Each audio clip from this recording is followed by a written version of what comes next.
Hello viewers, आप सबका स्वागत है हमारे YouTube channel Quality Coaching online classes में। Now I am going to teach you the statistics part 2। इस पार्ट पे हम लोग पढ़ेंगे बच्चों scope, subject matter of statistics, descriptive statistics, inferential statistics, limitation of statistics and the distrust of statistics. तो आइए बच्चों, हम लोग चलते हैं और स्टार्ट करते हैं इस वीडियो को।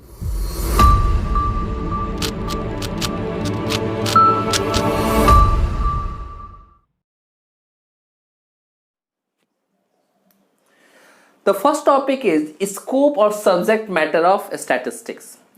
आज के समय में स्टैटिस्टिक्स का स्कोप काफी ब्रॉड हो गया है, बिकॉज स्टैटिस्टिक्स का इस्तेमाल लगभग हर क्षेत्रों में, हर फील्ड में किया जाता है।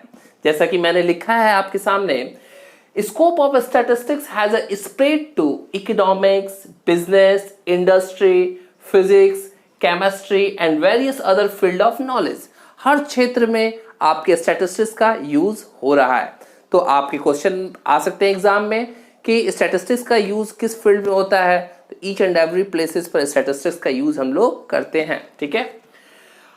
अकॉर्डिंग टू अ टीपेट LSC टीपेट, जो कि लंदन के हैं, इन्होंने स्टैटिस्टिक्स को बोला है statistics affect everybody and touches life eight many points. यानी आज के समय में स्टैटिस्टिक्स क्या करता है, हर व्यक्ति को टच कर रहा है ना, हर व्यक्ति के लाइफ पर इफेक्ट डाल रहा है। जैसे कि हम लोग पर कैपिटा इनकम कैलकुलेट करते हैं, पॉपुलेशन कैलकुलेट करते हैं, तो क्या है, हर फैमिली का डाटा लिया जा रहा है ना, हर फैमिली का डाटा लिया जा रहा था। मैं कह सकता हूँ क्या कि कहीं ना कहीं स्टैटिस्टिक्स हर व्यक्ति को आज के समय में इफेक्ट कर रहा है। तो ये डेफिनेशन आपसे पूछा जा सकता है एग्जाम में कि according to Tippett what is the definition of statistics. तो आपके सामने आंसर है कि statistics affect everybody and touches life at a many points. Okay बच्चों, तो आइए पढ़ते हैं सब्जेक्ट और मैटर ऑफ स्टैटिस्टिक्स। इसका मतलब है कि हम स्टैटिस्टिक्स को किस वे में अप्लाई करते हैं। तो यह दो वे है बच्चों कि descriptive statistics and inferential statistics. Descriptive statistics क्या होता है? डिस्क्रिप्टिव स्टैटिस्टिक्स का मतलब है बच्चों कि जहां पर डाटा लिमिटेड है और उस डाटा को आप एनालाइज करके, आप उसको समराइज करके, आप उस पर से क्या कर रहे हो, उस डाटा को मैनेज कर रहे हो, ठीक है ना। तो दैट्स कॉल्ड डिस्क्रिप्टिव स्टैटिस्टिक्स। जैसे कि अगर आप चाहो पता करना कि आपकी स्कूल में क्लास 12th में या आपके कॉलेज में MCOM में कितने बच्चों जो हैं और उनका एवरेज हाइट क्या है, उनका एवरेज हाइट क्या है, तो वहां पे डाटा क्या है, अवेलेबल है कि भाई हमारे कॉलेज में जो है वो 200 बच्चे पढ़ते हैं MCOM में, तो 200 बच्चों का जो है वो क्या होगा, आपका एवरेज हाइट निकालना संभव है। आपने 200 बच्चों का हाइट मेजर किया और वहां पे एवरेज हाइट निकाल लिया, ठीक है। तो ये क्या है, डिस्क्रिप्टिव है। क्या है, डिस्क्रिप्टिव। लेकिन अगर मैं बोल दूं कि आप बताओ कि वर्ल्ड का पॉपुलेशन क्या है, अगर मैं बोल दूं आपसे कि आप बताओ कि वर्ल्ड में लोग कौन सी आइसक्रीम पसंद करते हैं, कौन सी आइसक्रीम पसंद करते हैं, तो क्या ये पॉसिबल है कि आप पूरे दुनिया में घूमो और जाकर ये पता करो कि क्या लोग कौन सा आइसक्रीम पसंद करते हैं, वनीला पसंद करते हैं या चॉकलेट फ्लेवर पसंद करते हैं, है कि नहीं। तो वैसे केसेस में क्या होगा बच्चों, आप सैम्पलिंग करते हो और सैम्पलिंग बेस्ड आप क्या करते हो, कंक्लूजन निकालते हो और उस कंक्लूजन में ये डिसाइड करते हो कि वर्ल्ड में कौन सा फ्लेवर सबसे ज्यादा पसंद किया जाता है। तो ऐसे चीजों में जब इस तरह का हम लोग सैम्पलिंग करते हैं और सैम्पलिंग के आधार पर कंक्लूजन निकालते हैं, उसे हम लोग कहते हैं इन्फ्रेंशियल स्टैटिस्टिक्स। क्या बोलते हैं बच्चों, inferential statistics.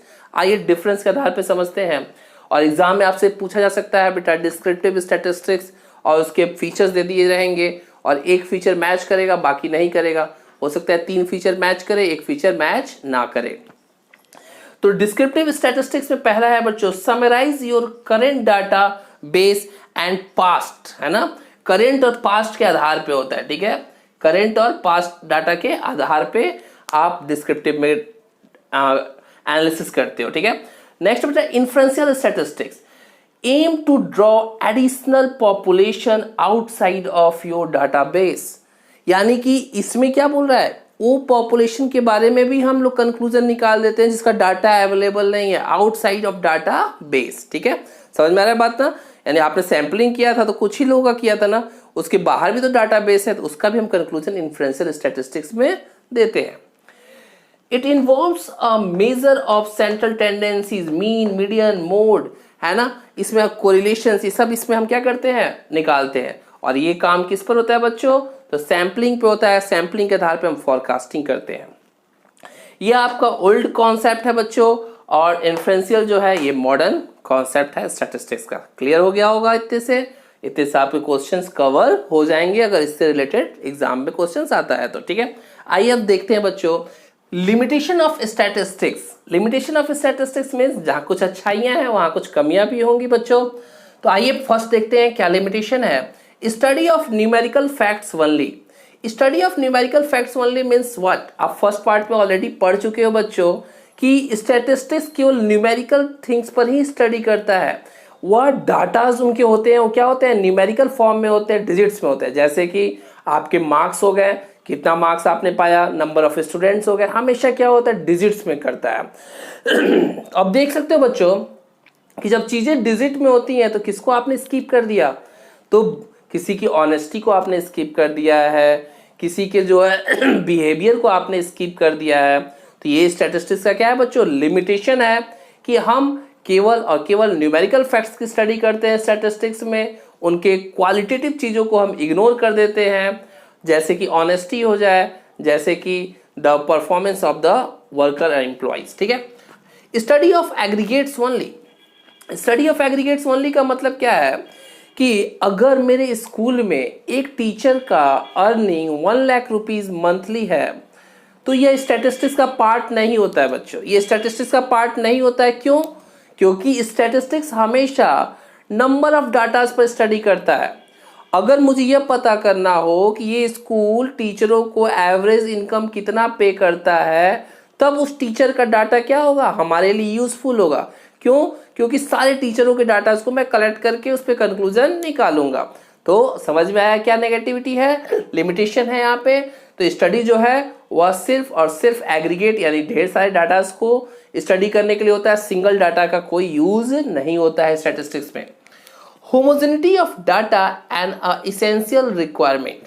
Homogeneity of data is essential requirement का मतलब, होमोजेनिटी मतलब क्या होता है बच्चों? समानता, एक जैसा चीज। ठीक है, अब देखो एग्जाम्पल देता हूं। ठीक है, एग्जाम्पल में सोचो कि ग्रेन्स का कंपैरिजन अगर मैं क्लॉथ से करूं तो ये क्या है? संभव नहीं है, क्योंकि यहाँ होमोजेनिटी नहीं है।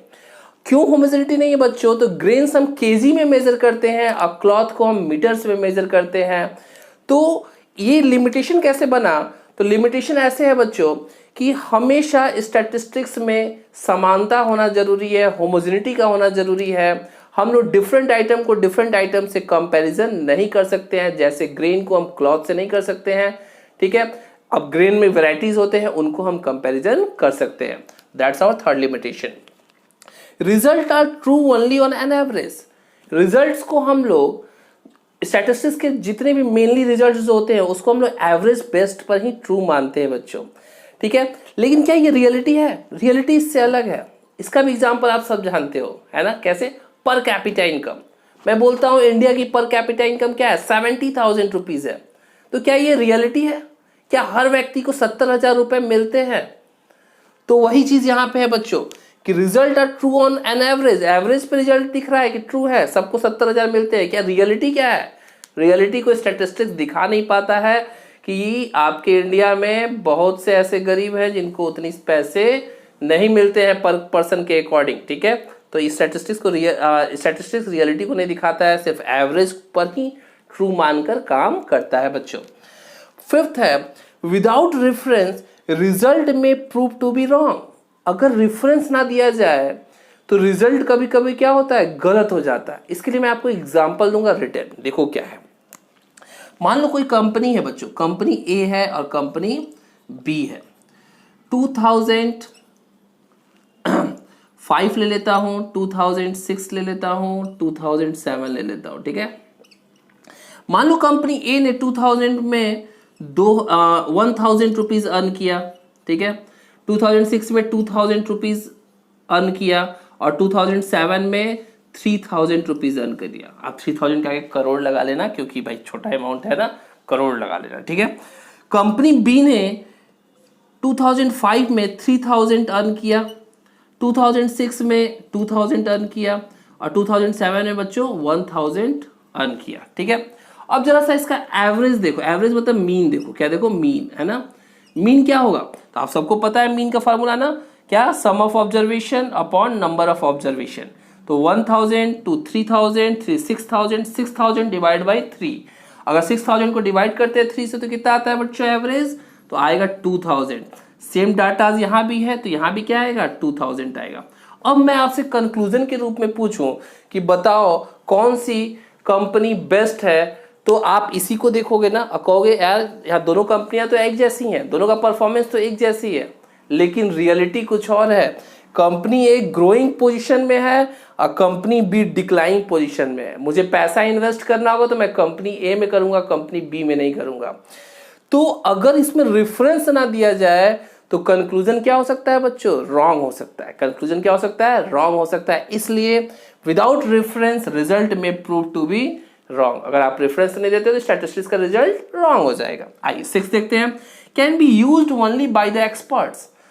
यहां पर अगर स्टैटिस्टिक्स का डाटा किसी अनएक्सपर्ट के द्वारा कलेक्ट किया जाए, अनएक्सपर्ट के द्वारा एनालिसिस किया जाए, तो सोचो क्या हो सकता है कि नहीं। जिस तरीके से एक डॉक्टर जो नहीं है पर्सनालिटी, वो क्या करे, ट्रीटमेंट करने लगे, है ना। एक पर्सन है जो डॉक्टर नहीं है, उसने स्टडी नहीं की है और क्या करने लगे, ट्रीटमेंट करने लगे, तो सोचो क्या हो सकता है पेशेंट के साथ। ठीक उसी तरीके से अगर आप स्टैटिशियन नहीं है, अगर आप एक्सपर्ट नहीं है और आप स्टैटिस्टिक्स के साथ खेलने लगोगे तो क्या होगा, सब कुछ गलत हो जाएगा, ठीक है ना। 7th पॉइंट है प्रॉन टू मिसयूज। स्टैटिस्टिक्स का हम मिसयूज भी होता है ना। स्टैटिस्टिक्स का मिसयूज कैसे कहा गया, इसके लिए भी एक एग्जांपल है, सिंपल सा, क्या कि जिस तरीके से एक मिट्टी से क्या होता है, एक मिट्टी से जो है गॉड भी बनाए जाते हैं और डेविल्स भी बनाए जाते हैं, ठीक है ना। तो गॉड भी बनते हैं, डेविल्स भी बनते हैं, यानी कि उसका दोनों यूज होता है। ठीक उसी तरीके से स्टैटिस्टिक्स है, इसका रॉन्ग भी यूज हो सकता है और राइट भी यूज हो सकता है। तो कहा गया है प्रॉन टू मिसयूज, कभी कभी डाटा का मिसयूज भी होता है। That's called limitation of statistics. The new thing is, and next topic is distrust of statistics. Distrust of statistics का मतलब क्या है, distrust यानी कि बिलीव ना होना, विश्वास ना होना, ठीक है। तो जरा सोचो कि स्टैटिस्टिक्स पर बिलीव कब नहीं होगा। आइए पहले मीनिंग में समझा देता हूं डेफिनेशन के द्वारा। It means a lack of confidence in a statistic statement. जब स्टैटिस्टिक स्टेटमेंट पर लोगों का कॉन्फिडेंस ज्यादा ना हो। In a statistics statement and statistical method, और स्टैटिस्टिकल मेथड पे लोगों का विश्वास ना हो तो उसे हम कहते हैं डिस्ट्रस्ट ऑफ स्टैटिस्टिक्स। अब ये क्यों मैं बताया, एग्जाम में अगर आपके आ जाता है distrust of statistics, how to remove distrust of statistics, तो आप कंफ्यूज ना हो जाना कि यार डिस्ट्रस्ट क्या होता है। डिस्ट्रस्ट का मतलब यही है कि जो भी स्टैटिस्टिक्स से इंफॉर्मेशन निकलता है उस पर लोग बिलीव नहीं करते। इसका मैं एग्जांपल देता हूं। जैसे सर्वे 2011 में जो भी आपके रूलिंग पार्टी थी, उन्होंने कहा कि हमारा पर कैपिटा इनकम 17% इंक्रीज हो गया, लेकिन अपोजिशन पार्टी ने कहा कि ये स्टेटमेंट, ये डाटा, ये स्टैटिस्टिक्स क्या है, गलत है। यहाँ पे मुझे लगता है सिर्फ 5% ही क्या हुआ है, आपका पर कैपिटा इनकम इंक्रीज हुआ। यानी अपोजिशन पार्टी ने क्या किया, डिस्ट्रस्ट किया। क्या किया, डिस्ट्रस्ट किया। तो यही होता है डिस्ट्रस्ट। इसको हम रिमूव कर सकते हैं। कैसे रिमूव कर सकते हैं बच्चों डिस्ट्रस्ट को, तो statistics should be used only by the experts. अगर स्टैटिस्टिक्स का डाटा और स्टैटिस्टिक्स का कंक्लूजन सिर्फ और सिर्फ एक्सपर्ट्स के द्वारा दिया गया हो तो मैं कह सकता हूं बच्चों कि हम डिस्ट्रस्ट वहां पे रिमूव कर सकते हैं, हम बिलीव कर सकते हैं स्टैटिस्टिक्स पर। तो बच्चों वीडियो समझ में आ रहा हो तो फटाफट लाइक बटन प्रेस कर दो। चलो लास्ट क्या है कि अगर हम स्टैटिस्टिक्स में यह बात ध्यान दें बच्चों कि अगर स्टैटिस्टिक्स पे काम करते समय हम इन सारे लिमिटेशन पर फोकस करके काम करें, इन सारे लिमिटेशन पर ध्यान देते हुए इनको दूर करके काम करें, तो आप स्टैटिस्टिक्स पर ट्रस्ट कर सकते हो। तो ये था मेरा सेकंड पार्ट स्टैटिस्टिक्स का बच्चों। अगर आप चाहते हो और भी अगले पार्ट्स देखना तो हमारे चैनल को सब्सक्राइब कर लो और बेल आइकन को प्रेस करना ना भूलना, क्योंकि बेल आइकन से आपको प्रॉपर अपडेट मिलता रहेगा। साथ ही साथ एक बात और, अगर आप चाहते हैं लाइव क्लासेस ज्वाइन करना तो क्वालिटी कोचिंग ऐप को डाउनलोड करें फ्रॉम प्ले स्टोर, है ना। प्ले स्टोर से आप डाउनलोड कर सकते हैं और हमसे कांटेक्ट कर सकते हैं बच्चों। तो जल्दी से लाइक कर दो वीडियो को और अपने फ्रेंड्स के साथ जो भी हो उनके साथ शेयर करिए। Thank you.